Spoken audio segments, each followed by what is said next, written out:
இங்க ஒரு வழியா சேரனோட கல்யாணத்துக்காக எல்லாரும் ஒண்ணு கூட ஆரம்பிக்கிறாங்க. அதுலயும் குறிப்பா இந்த பக்கம் பழைய பகைய மனசுல வச்சுக்காம நடேசனோட தம்பி, இன்னொரு பக்கம் அவங்க அக்கான்னு சொல்லிட்டு எல்லாரும் ஒண்ணு கூடுறாங்க. அதுலயும் இவங்க எல்லாரும் ஒன்னா சேர்ந்துதான் சேரனுக்கு பொண்ணு பாக்குறதுக்கு டைரக்டா அந்த பொண்ணோட வீட்டுக்கும் கிளம்பி போறாங்க. அங்க வீட்டுக்கு போயிட்டு இந்த பக்கம் பொண்ணோட வீட்டு கதவை தட்டினா அவங்க எந்த ஒரு சர்ப்ரைஸ் இல்லாம அந்த கதவை திறக்கிறாங்க. திறந்துட்டு என்ன இது இவங்க வந்திருக்காங்களே அப்படின்ற மாதிரி ஏதோ ஒரு விஷயத்த மறைச்சு இந்த பக்கம் அவங்க கிட்ட ஒரு மாதிரி பேச ஆரம்பிக்கிறாங்க. அப்போ அவங்களும் உள்ள வந்துட்டு நீங்க தானே நிச்சய டேட் குறிச்சிட்டு போனீங்க, அதனாலதான் நாங்க பொண்ணு பார்க்க வந்திருக்கோம் அப்படின்ற மாதிரி அந்த விஷயத்தை பத்தி சொல்றாங்க. அப்போ உடனே அந்த பொண்ணோட அப்பா அம்மாவும் சரி உட்காருங்க அப்படின்னு சொல்லிட்டு அவங்கள உட்கார வச்சுட்டு அவங்க பொண்ணையும் உள்ள இருந்து கூப்பிடுறாங்க. சொல்லப்போனா அந்த பொண்ணு எதுவுமே தயாராகாம கேஷுவலா சுடிதார்ல இருக்காங்க.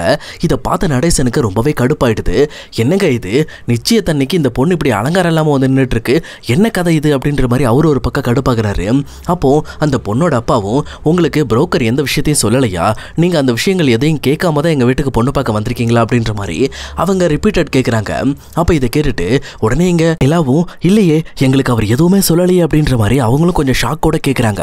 அப்போ உடனே பொண்ணோட அப்பா இருந்துகிட்டு இங்க பாருங்க எங்க பொண்ணுக்கு இந்த கல்யாணத்துல விருப்பம் இல்லை அப்படிங்கிற விஷயத்த நாங்க புரோக்கர் கிட்ட சொல்லிட்டோம். அதாவது எதுக்காக இந்த நாங்க நிச்சயத்தை நிறுத்துறோம் அப்படின்னா எங்க மாப்பிள்ளை மறுபடியும் எங்க பொண்ணு கிட்ட வந்து பேசினாரு, இந்த மாதிரி நான் இனிமேல் உங்ககிட்ட சண்டை போட மாட்டேன், நம்ம ரெண்டு பேரும் ஒன்னா சேர்ந்து வாழலாம் அப்படின்ற மாதிரி அவர் பேசினதுக்காக என் பொண்ணு மனசு மாறிட்டா, அதனால அவ பழைய ஹஸ்பண்டோட வாழ்றதுக்கு அவ தயாராயிட்டா, அதனால இப்போதைக்கு அவளுக்கு இந்த கல்யாணம் வேண்டாம் அப்படின்ற விஷயத்த இங்க அந்த பொண்ணோட அப்பா அம்மா சொல்றாங்க.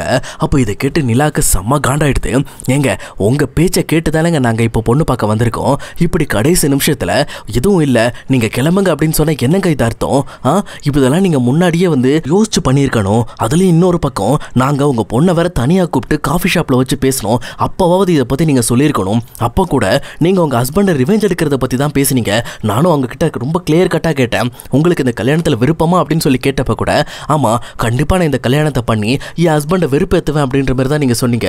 எனக்கு அப்பவே தெரிஞ்சதுங்க உங்க குடும்பத்து மேல சுத்தமா நம்பிக்கை இல்லை, ஆனா இப்படி ஒரு துரோகத்தை நீங்க பண்ணுவீங்க நான் நினைக்கவே இல்லை அப்படின்ற மாதிரி இங்க நிலா ஒரு பக்கம் கண்ணை மூடிட்டு கண்ணை பிடிக்க திட்டுறாங்க. அதே நேரம் இங்க பொண்ணும் இங்க பாருங்க எனக்கு இப்போ திடீர்னு என் ஹஸ்பண்ட் வந்து பேசின விஷயம் எனக்கு பிடிச்சிருந்துச்சு, அதனால நான் அவரை அப்ரோச் பண்ணிக்கிட்டேன், இப்போ நீங்க குறுக்க வந்து சத்தம் போடுற வேலை வச்சுக்காதீங்க, ஒழுங்கா இங்கிருந்து கிளம்புங்க அப்படின்ற மாதிரி டக்குன்னு எடுத்தறிஞ்சு பேச ஆரம்பிக்குது. அப்போ உடனே இதை பார்த்துட்டு இருக்க சோழனுக்கு சரியான காண்டாயிடுது. சோழன் பாண்டியன் நடேசன் சொல்லிட்டு எல்லாரும் அந்த பொண்ணு குடும்பத்தை லெஃப்ட் ரைட்டுன்னு வாங்கி சும்மா போட்டு லெஃப்ட் ரைட்டுன்னு கிழிச்சு தள்ளுறாங்க. அதே நேரத்தில் அந்த பொண்ணு ஃபேமிலியும் எதுவும் பேச முடியாமல் இருக்காங்க. அதுக்கப்புறம் வாங்க முதல்ல கிளம்புவோன்னு சொல்லிட்டு இங்கேருந்து கிளம்பலான்னு சொல்லி போகும்போது நடேசனோட தம்பியும் சேரனை பார்த்து டேய் சேரா உனக்கு ஒரு நல்ல பொண்ணை பார்க்க தெரியாதாடா, என்னடா இதெல்லாம் பொண்ணு இந்த மாதிரி பசாரியை போய் நீ வந்து கல்யாணம் பண்ணுறதுக்கு பார்த்து வச்சிருக்க, அழகா முதல்ல நல்ல பொண்ணை பாடுறா, அதுக்கப்புறம் நாங்கள் உன் கூட வந்து நின்று உன் கல்யாணத்தை நல்லபடியாக நடத்தி வைக்கிறேன்னு சொல்லிட்டு அவங்களும் கோச்சுக்கிட்டு அங்கிருந்து போயிடுறாங்க.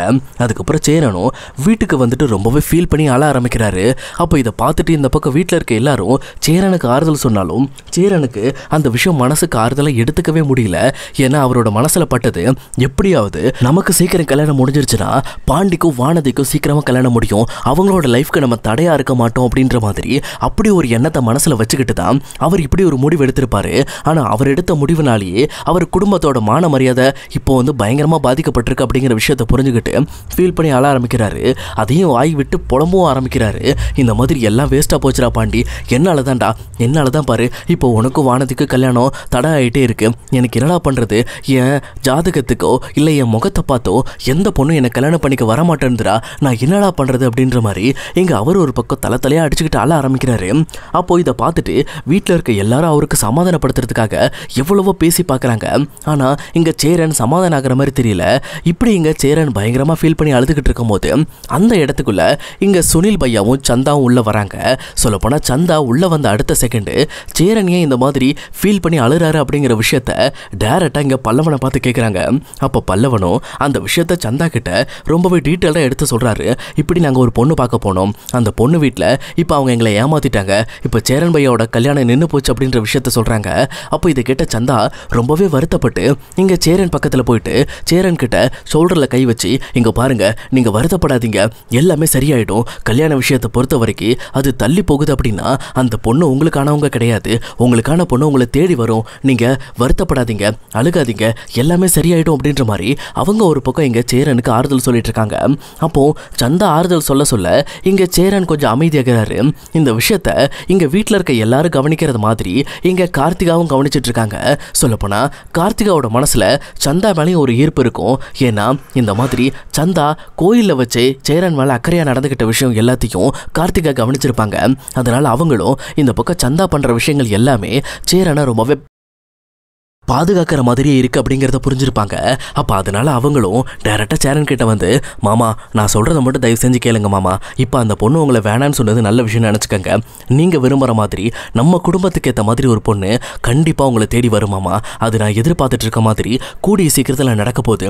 உங்கள் நல்ல மனசுக்கு ஒரு நல்ல பொண்ணு தான் உங்கள் மனைவியை வருவா. அதை நீங்கள் தயவு செஞ்சு இப்போ நீங்கள் அதை பற்றி யோசிக்காம இப்படி கவலைப்பட்டு உங்கள் லைஃபை கெடுத்துக்காதீங்க அப்படின்னு சொல்லிட்டு கார்த்திகாவும் டைரக்டா சந்தா கிட்ட, சந்தா என் மாமாவை நீ பத்திரமா பார்த்துக்க அப்படின்னு சொல்லிட்டு அவங்க கிட்ட டைரக்டா சேரனை ஒப்படைச்சிட்டு அங்கிருந்து கிளம்புறாங்க. ஏன்னா கார்த்திகாக்கு தெளிவா புரிஞ்சிருக்கு இங்க சேரனோட ஜோடி சந்தா மட்டும்தான். ஏன்னா சந்தாக்கு சேரன் மேல ஒரு சின்ன விருப்பம் இருக்கு அப்படிங்கிறதையும் புரிஞ்சுக்கிறாங்க. அதே நேரத்தில் சந்தா சேரனை நல்லபடியா பார்த்துக்குவாங்க அப்படிங்கிற விஷயமும் இங்க கார்த்திகாவோட மனசுல ரொம்பவே ஆழமா பட்டிருக்கு. அதனாலதான் அவங்க இந்த விஷயத்தை பத்தி சொல்லிட்டு போறாங்க. அதுக்கப்புறம் இங்க சந்தா தான் எல்லாருக்கும் காஃபி டீ எல்லாம் போட்டு கொடுத்து அன்னைக்கு தேவையான சமையல் எல்லாத்தையும் செய்ய ஆரம்பிக்கிறாங்க. இன்னொரு பக்கம் இங்க நடேசனும் சேரன் கிட்ட வந்து அவரை கண்ட மணிக்கு திட்டலான்னு சொல்லி சரக்க போட்டு வராரு.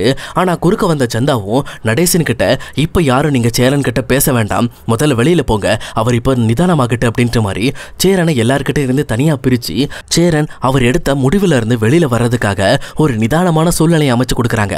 அது மட்டும் இல்லாம வீட்டுல இருக்க எல்லாருக்கும் சமைச்சு போட்டு இந்த பக்கம் அவங்களும் அந்த வீட்டை கிட்டத்தட்ட ஒரு அண்ணி மாதிரி இருந்து பாத்துக்க ஆரம்பிக்கிறாங்க.